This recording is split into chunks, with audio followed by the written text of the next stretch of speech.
Hi guys! Now is May 24, 2026 Sunday, so happy weekend to everybody. Guys, sa video kong to, i-flex ko ang aming wooden mugs rack.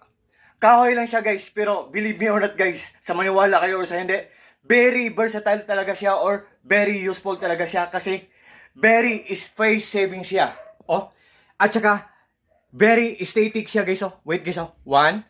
Oh, di ba? Ma-organize talaga niya ang mga mugs natin guys. Oh. Oh. Look at guys, oh. Yan. Oh. Kahoy lang siya guys, oh. And guys, for just only in low price lang.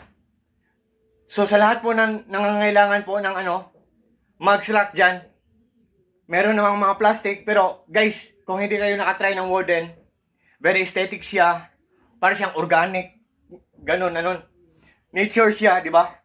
So, i-try nyo lang guys, nandyan sa link ko, kagaya nito.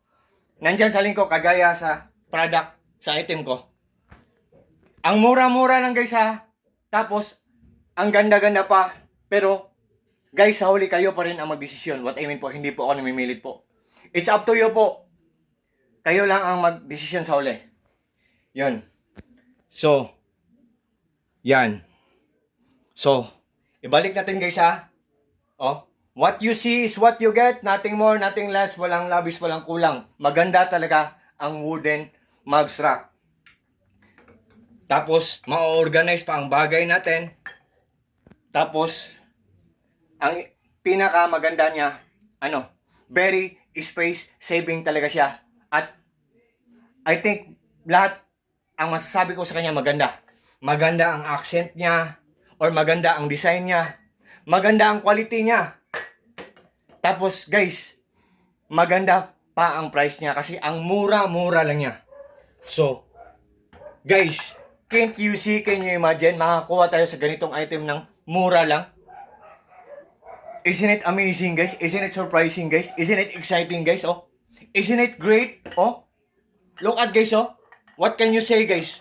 What do you think guys? Do you like it or not guys? I'm just joking guys. I'm just only kidding guys.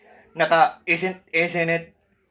Kasi, ang mura-mura lang talaga niya guys. Tapos, ang ganda-ganda pa. So, sa lahat po ng mga friends ko dyan, especially na po palaging nag-order sa mga products ko, sa links ko. Thank you so much po sa trust po, suporta po. Take care po tayo. Always, ingat po tayo palagi. At God bless po sa ating lahat. Or God bless us all. And that's all.